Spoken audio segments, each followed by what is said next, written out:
Good morning, River Church, River Kids. We are going to continue with our mic drop series. So we have been talking about worship and ways that we worship God with our singing or musical talents. But guess what? Not everyone likes to do that, and that's okay. Some people think I'm not a good singer, so I can't worship God, which, just so you know, God doesn't care about that. He just loves hearing you praise and worship him. But guess what? There are other ways that we can worship God besides singing and playing instruments. Not that that's a bad thing. Those are very good things. But we can worship God with our actions. And we can use some of the things that we have to do that. So we have we have time and we have talents and we have resources, and we can give those to God as an action, and that is an act of worship. So today's story is from Luke 7:36 through 50. So please read it with your families. And here we see where Jesus is worshiped by a woman without her even saying a word. So this story, Jesus is at a Pharisee's house, which is a big religious leader at the time. And Jesus is there, and this woman comes and she begins to wash Jesus's feet with her tears and this really expensive perfume and her hair. And the other people there are like, this woman, she's a sinner. Why is she even here? She shouldn't be here. What is she doing? And Jesus says, no, this woman, she is worshiping me. And even though she's a sinner, her sins are forgiven because she is showing her love and devotion to God by doing this. And so her actions, even though she never said a word, were bigger than any words that she probably could have said at that time. And Jesus used this to teach the Pharisees about how we are supposed to worship with our actions. So there are three ways that we can worship God with our actions. So the first one being our time. We're all busy, right? Even as kids, we're busy. We have homework or sports practice or whatever may be going on in our lives. But this week, let's try to sacrifice a little time and give that time to God, whether that's reading our Bible or doing something nice for someone, but let's give away some of our time and sacrifice that, okay? Second is our talent. So God gave us all talents and gifts. And so for some, that may be musically talented. For others, it may be artistically talented. For others, it may be that they're a good cook. For others, it may be they just like to help around the house. Whatever your talent may be, because there's a lot of talents, let's use that talent this week to worship God. So if you're a really good cook, let's cook dinner for someone. Or if you are musically talented, let's play a song to God or for someone, using that talent to sacrifice for God and worship God. So third we have is resources. We all have some kind of resources, whether it be money, or it could be extra school supplies, or it could be a can of soup. Who knows what your resources are that you have, but think about your resources this week and how can you give away some of those resources as an act of worship to God. So if you have an extra school supply, maybe you give your friend a pencil if you're at school in person. Or if you have an extra can of food, bring it to church with you next week and we'll put it in the food pantry to give out to people that need that food. So there are so many ways that we can worship God, but acts of service is a way to worship God. So use your talents and your time and your resources this week, and let's worship God a different way than what we're used to by singing, but let's give him some action, and that's how we're going to worship God this week. Thanks, guys. You have me for the next 3 weeks. I'm going to talk about that quick, but before I get into kind of some of that stuff, I'm going to invite us to stand. We're just going to, right out of the gate, I want to read 2 verses that are going to be kind of what we're going to be talking about. So let's stand and give honor to God. It'll be up on the screen. This is Psalm 139, verses 23 through 34. No, this shouldn't be through 34. It's just 24. I wrote that wrong. So search me, O God, and know my heart. Test me and know my anxious thoughts. See if there is any offensive way in me, and lead me in the way everlasting.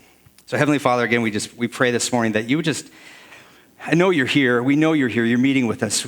We've sung about it. We sense you here just as your people are gathering, as your followers, as your disciples are gathering. We know you are here. You're faithful to meet us. And so, Father, I pray right now through your Holy Spirit that you would speak into our hearts, into our spirits, into our minds, and help us to be open to the things that you would have for us, even if they are difficult to hear.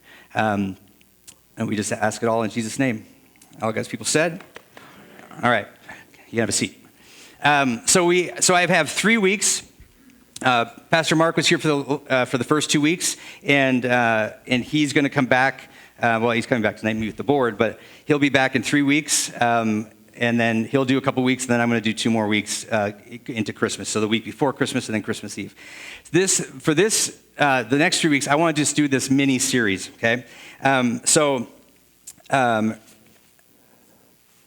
kind of here's where we're going to go. Just if the board already knows some of this stuff, but Mark and I actually go back. Pastor Mark and I go back about 20 years. We both were planting churches within the American Baptist denomination, and we were part of this thing called CPI, or Church Planters Institute. And part of the reason that we are part of that is because, like a lot of denominations who are not necessarily actively planting churches, they want to plant churches, but they maybe don't know entirely how to plant churches, especially healthy churches. We were blessed by them to plant. They weren't really sure how to help us, and actually a lot of planters. So they actually did a really, really good thing. They were kind of un-Baptist in their approach, and they actually connected with another group of Baptists, the Southern Baptists out of Houston, which is Baptists and Baptists working together. It's kind of weird.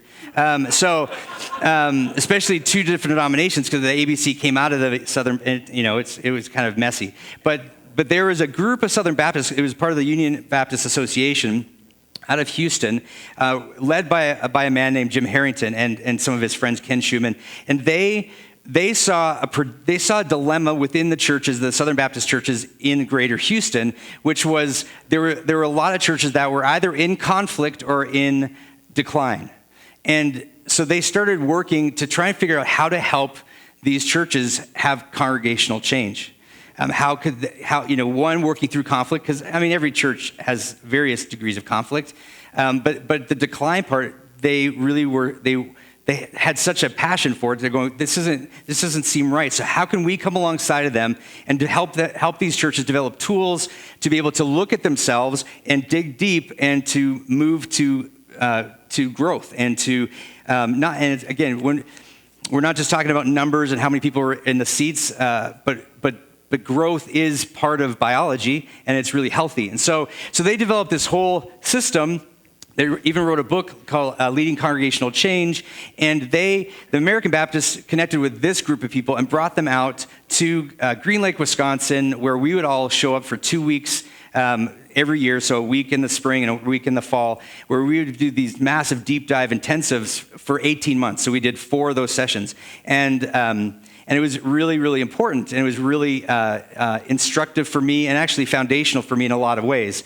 And after 18 months, a few of us got invited back to be faculty. Mark and I were some of those people, and we got to work with churches who were in conflict, who were in decline, or they're trying to either restart the churches, and we would be able to come alongside of them and use a tool, which was the congregational change model, which I'm going to put up on the screen. Actually, I'm not. Dave is. And I think as I was thinking about this morning, I might.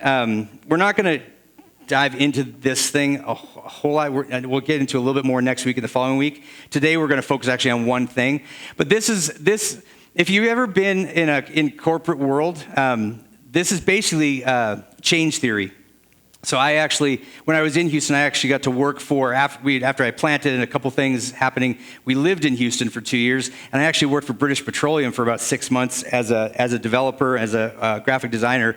And we were actually going through something similar to this within BP, within British Petroleum. It's basically just change theory. And so you have 2 circles that kind of kind of circle around each other. The first on the left is the change process. On the other side, on the right, is learning disciplines. And in the middle of those two, when those circles are moving in a way that is healthy, and the thing about the circles is they're perpetual. It never stops.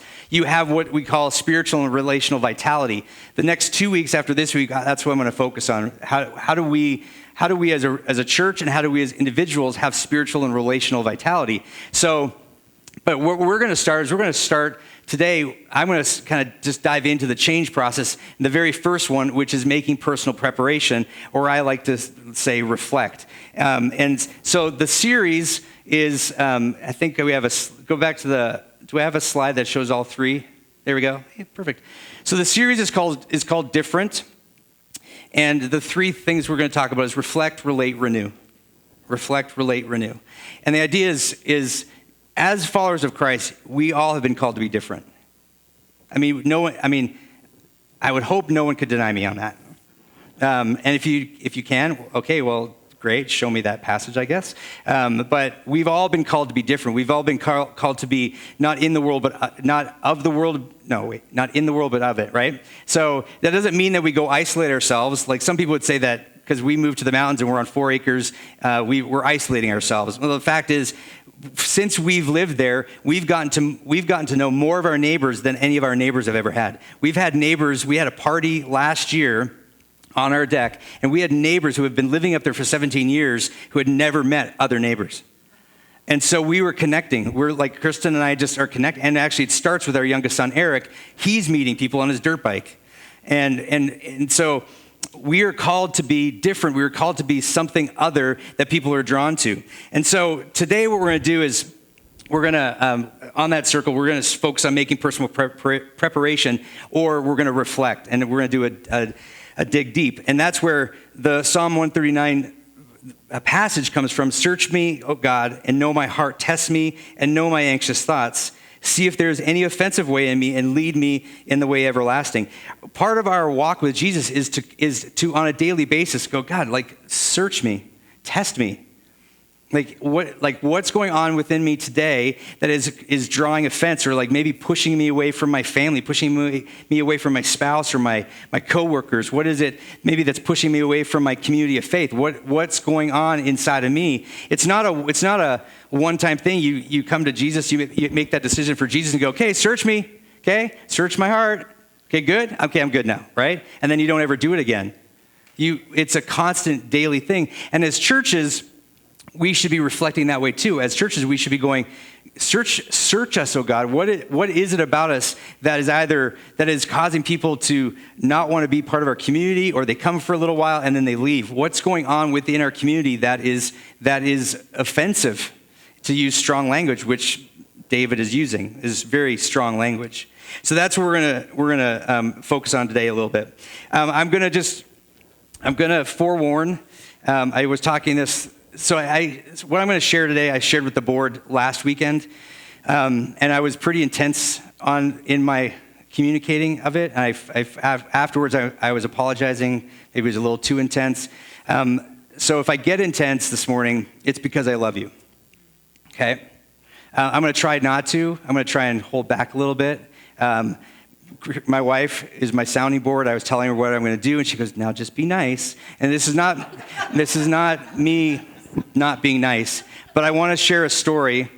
You've been around me enough to know that one of the things I live out of is transparency, and I live out of, here's my life. It's an open book. So I want to share a story with you of our time in Santa Barbara that will hopefully help us get some perspective, because where we are right now is we're in another transition as a church, right? We're in another transition. Regardless of how you feel about Pastor Rick resigning, that is irrelevant. It literally is irrelevant. What matters right now is this community of faith, and what are we going to do? Okay? Whether I'm here or not, it's like I'm here now. I'm praying with you. I've been praying with you, been praying for you. But right now, we have to do a dig deep, and we have to reflect.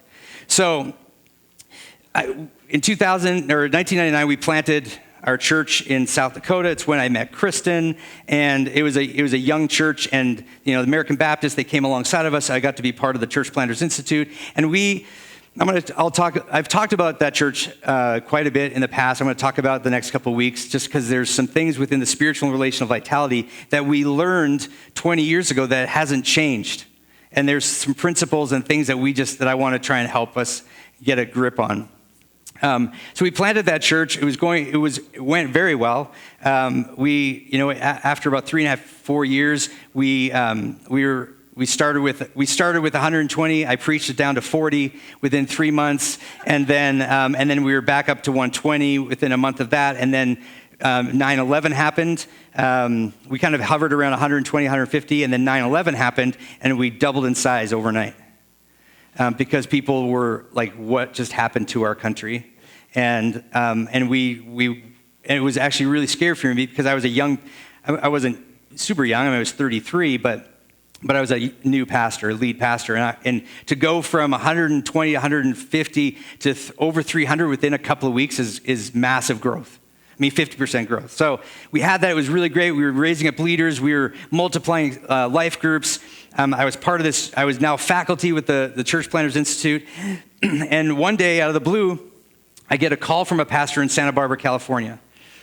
And he reaches out and he goes, "Listen, we have a mutual friend, through the American Baptist and through the Church Planters Institute, and he's been talking to me about you and the things that you're doing in South Dakota that are really different than what I've seen." And so he told me the story about the church. The church was the First Baptist Church of Santa Barbara. They're one of the oldest evangelical churches in Santa Barbara. They used to be downtown. They, like a lot of churches do, at a certain point they moved out of downtown and a little bit more into the suburbs, thinking they could reach more people. And Santa Barbara is not that big of a town. In the 50s, 60s, they were the largest church in Santa Barbara. They were like 1,000 plus people showing up Sunday after Sunday. And then he told me, he's like, where we are now is we are probably 60 people showing up, mostly 50s and older. There's a couple of families, theirs being one of them. But we need to figure something out and how to revitalize and how to reach UC Santa Barbara, which is one of the biggest universities on the West Coast. How do we reach UC Santa Barbara, which is only like 15 minutes away? There's I think community college, Santa Barbara Community College is actually the number one community college in the U.S. So there's a community college which is really close to the church. How do we reach young families? Would you consider coming out and I was going to be the associate pastor, but basically plant a church within a church, sort of. And so my wife and I, we prayed about it. We're like, hey, could we leave our church plant, which was pretty stable? And so we prayed about it and talked with some people, and we ended up flying out 2 different times. Once just Kristen and I, just to see Santa Barbara, to meet with the board and ask lots of questions, and it was really good. It was a really good meeting. One of the things we did some fleeces, we laid some fleeces out before God, which you're not supposed to do, but we did, because that's what we always do. We want answers, and we want to know, especially if you're moving your family 1,800 miles, you want to know that you want to know. So we're like, well, where are we going to live? Santa Barbara is not the cheap. It's probably one of the most expensive zip codes there is. And we're like, how do we afford that? And what was amazing is they had 2 parsonages on the property. And so they're like, you'll have a house, we'll remodel it for you. And Kristen's an interior designer by her background in school. So they were like, you could redesign the house and make it yours. And we're like, oh my gosh, this is like amazing. We were right next to a avocado grove, and it's amazing. So then we left that, came home, back to South Dakota, and then did another trip with our oldest daughter, because that was going to be her biggest move ever.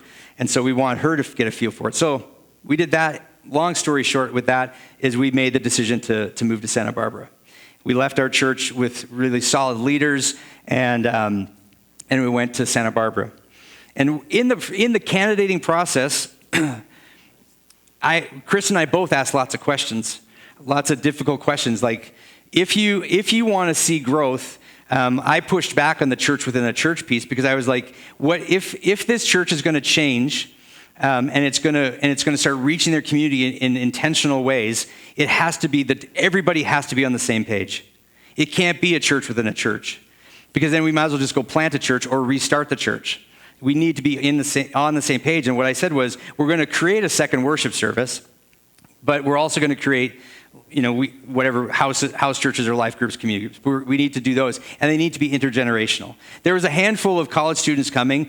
Over time, we had, a handful more coming, and so they're like in those meetings, people were like, yes, we can do that. We know we need to do that. We need something different. Within 2 weeks of being in Santa Barbara, I was working on the house, remodeling, painting with one of the older volunteer pastors, and we were talking. He had been in ministry and had been leading in various ways in that church for years. And I was talking to him, and we were talking about the vision, talking about where we were going to go, and kind of out of the blue, he went, "Yeah, we're not going to do that." And I went, What aren't you going to do? He's like, "We're not going to do house churches and stuff. Like, we've done that before. We're tired. We don't want to do that anymore." And I went, "What?" Like, I asked these questions like a couple months before, and you all said that, "No, we know we need to do this stuff." And he's like, "Yeah, I've talked with our people, and like most of the people are just tired. They're exhausted. They don't want to do it anymore. They just want to kind of come to church and have and it was a beautiful property, like 5 minutes from the ocean. And I went to the pastor, and I told him the conversation. He goes, "No, don't worry about it. We'll figure it out." So I was like, I had that 2 weeks into moving my family, sold our house, moved our family, all that stuff. And we kind of moved forward, and we started remodeling a family life center for a worship space instead of being in the worship center. Got speakers, spent a bunch of money, reached out to some college students, and we started kind of moving in this direction of the vision that I was trying to help them to take on. And no one from the older congregation ever came to our worship services. It was just the college students. And we did the first community group or house church at our house with about 20 college students, and that went relatively well. But we never really saw growth, because what we constantly saw was pushback from people just going, "We just don't want to do that." And over time, I just became more and more exhausted. But I was like, "I'm not giving up. I moved my family. Let's keep going, keep going." I kept on having conversations with the pastor. And he said, "No, I know we can do it." I would get questions like, "How are you reaching the college students? How are you reaching the high school students?" Because I kind of was doing the youth ministry stuff too. And I go, "Well, I am meeting with students, but my job is not only to reach people. Like, my job is to reach people in my sphere." And so they're just over a time, there just became the conflict grew. And so we moved in June of 2004, and by February of 2005, we would do kind of quarterly business meetings and or board meetings, and we would write reports. Whoever had their responsibilities would write their report, and we'd read it. And so I approached the board, and I go, "Here's what I know what's going on within this kind of this renewal in the college ministry." And what I did was I used we language, because I was believing this, but I went through and I said, "Listen, I've talked with many of our college kids, and I've asked them the question, if we didn't have the community group and if we didn't have the secondary worship service, would you still be coming to First Baptist Church?" 75% of them said no. There was a large church that was blowing up in Santa Barbara called Reality Carpinteria. It was a Calvary Chapel, and that's where everybody was going.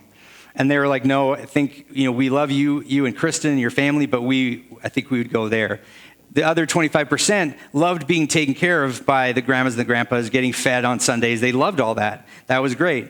But most of them said they wouldn't be there. And so I shared that with them, with the board. And I go, "Here's the deal. If we don't self-reflect, to dig deep and take personal responsibility for where we're going, if we as a church don't reflect back on how did we get from 1,000 people 40 years ago to where we are now at 60 people, all we are doing is whitewashing the tomb." And And so let me read that passage for you. This is Matthew 23:27-28. Woe to you, teachers of the law and Pharisees, you hypocrites! You are like whitewashed tombs, which look beautiful on the outside, but on the inside are full of the bones of the dead and everything unclean. In the same way, on the outside you appear to people as righteous, but on the inside you are full of hypocrisy and wickedness. That is a super tough passage. And I'm not going, y'all are hypocrites. I'm not saying I'm a hypocrite, although I am. And a lot of what I do is hypocritical. But in that gathering, that board, this is what I shared. And I go, if we don't dig deep and go, how did we get here? We can't move forward. We can't reach lost people for Jesus. We can't reach our neighborhoods. Because if we don't know who we are and how we got there, what's the point? Within a week of that, I was invited to leave. And it was, I walked into the pastor invited me to leave, and it was a difficult situation. I'm not going to get into it too much, but I definitely have some PTSD around it. I got invited to leave. I went back to the house. Kristen was showering. I go, I think I just got fired. And she's like, what? I go, they didn't like that I called them out. And so year to date, we tucked our tails. It's the first and really only really difficult ministry experience that I've ever had, thankfully. But the challenge is, you guys, is that if we don't step back and dig deep as a church and reflect, we will not be able to move into the future. You will not be able to move into the future. Because we have to figure out how did we get to where, I know that River Church, Life and Light Church, wasn't 1,000 people, at least I don't think it was, but I know that this church at some points have been in the hundreds and larger. How did we get to where we are today? How? And I would be like, as a congregation, I would be challenging the board and the transition team to go, how do we get there? Here's the thing, is they are digging into some of this stuff. But you all need to be self-reflecting on some of this stuff too. If you're not on the board, if you're not in a position of leadership, you need to be going, how did we get here? How do we move forward? And if you're afraid to share your voice, you need to share your voice. You need to talk to the board. That is why they're there. The board is not there. The transition team is not there to do the business of the church. They're here for the spiritual well-being of the church, to come alongside the pastor and support the pastor. Yes, the business gets done. It has to get done. But first and foremost, it is about the spiritual vitality, the relational vitality of this church. And if you're worried, if you're concerned, you need to go to them and talk to them. So, the thing is around this it is super tough, and this is kind of what I want to end with, and this is going to be, this is the tough part. This is my one point. It's this, you guys: cling to what's familiar and die, or leap into the unknown and live. Say it again. Cling to what's familiar and die, or leap into the unknown and live. And I'm talking organizationally die. But I also think I heard a report, an NPR news article like last spring about retirement. And that when there are people that are retiring and their whole life has been about whatever job it is that they were doing, and they retire and they had no other life. And what they ended up doing is they ended up just dying of a broken heart. Some people were committing suicide because they were so stuck in the past of what had been, and stuck in the familiarity of their job. They had no other idea of where to go. We're at a crossroads. Everyone in this room is at a crossroads. I'm at a crossroads in my own life of what it looks like to be 53 years old and to go, do I want to continue in full-time ministry? That has been a transition, a crossroads of my life, probably for the last 2 years. This church is at a crossroads right now to decide, do we stay with what's familiar and safe, or do we reach out and figure out how do we reach the community around this property? Wouldn't it be amazing to have this, obviously right now we can't, but have this worship center packed, multiple services, black, white, brown, yellow.